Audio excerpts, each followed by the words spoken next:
So here we are on Good Friday 2020, 2 days before Easter, and in the middle of this very strange time of a global pandemic.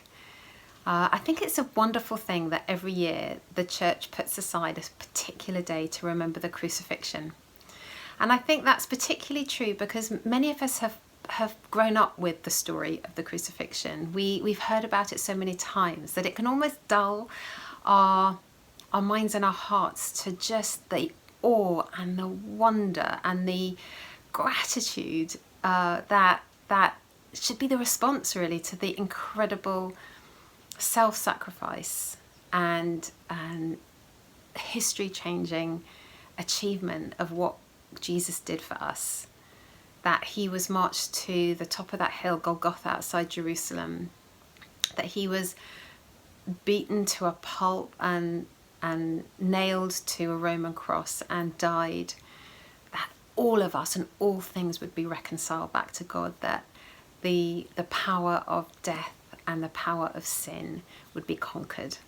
And just to have a chance and a reminder to almost see that with fresh eyes again once a year, I think that's a really good thing. So if you have a moment today where you could just take a little bit of time maybe to read through the gospel chapters about the crucifixion and just meditate on those a little bit, or just on your daily walk, if you're doing that, to just spend some time pondering this incredible act of love and sacrifice that was done, that we would be free to come home to relationship with God.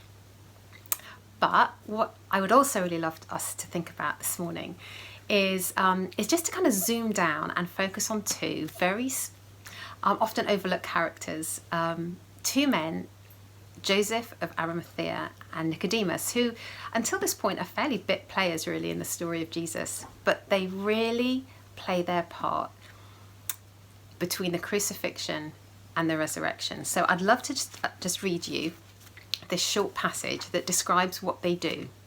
It's from the Gospel of John, and it's at verse 19. It says this: "After all of this, Joseph of Arimathea, he was a disciple of Jesus, but secretly, because he was intimidated by the Jews, he petitioned Pilate to take the body of Jesus, and Pilate gave permission, so Joseph came and took the body. Nicodemus, who had first come to Jesus at night, now came in broad daylight carrying a mixture of myrrh and aloes, about 75 pounds.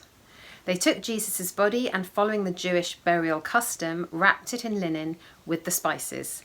And there was a garden near the place that he was crucified, and in the garden a new tomb in which no one had yet been placed. So, because it was a Sabbath preparation for the Jews and the tomb was convenient, they placed Jesus in it." So here we have this really interesting happening in which two men who had secretly followed Jesus, but who had positions of power in society and didn't want to risk those with too close an association, when Jesus was taken away from them, when he died, it's almost as if they realize what they had now that they had lost him. And they found in that moment a will and an energy and an instinct, even despite their grief and what must have been honestly one of the most desolate moment of human history. They felt something rising up in them to do something beautiful and loving and risky. And so they did all that they had to do. They bought linen and they bought spices and they bought herbs and they got all the right permissions. And they tenderly looked after the dead body of Jesus. They applied the beautiful smelling herbs that were part of their burial tradition. They tenderly wrapped his body in linens, and they found a clean new burial site for him. And this speaks to me on several levels, but I think it has a lot to say for us right now, because I think we are in our own very different way facing a time of great uncertainty and fear and grief, of losses big and small. And what they did was so powerful, because in the midst of their grief, these two men, with their generous, tender, courageous, practical act of attending to the broken body of Jesus in this dark moment, are such a beautiful example to us and to me, not to despise or be terrified of times of sorrow or uncertainty, but instead seek the holy and the transfiguring within those moments. Like, know that there is great love and great hope, even when things look really, really hard. Jesus isn't present to us simply in the mountaintop moments when everything's going great, when we can tangibly see the blessings of God, when we feel secure about God looking after us and all things being well. He is equally with us in the times of loss and fear and desolation. And in fact, it can be in those times that if we can just sit back in the presence of God and be held by him, that we can discover new depths of God's love and grace for us. So that's really what I wanted to share with you today, is that wherever you find yourself today, whatever range of emotions and thoughts that you have been experiencing in the last couple of weeks or so, let's take heart from these two courageous men who in good times had actually been quite timid and quite nervous, but in a time of crisis, they knew the most important thing was proximity to Jesus, was moving towards love. And this is what I really believe more than anything, is it is proximity and experience of love that will take away the chains of fear that kind of wrap themselves around us in times of crisis.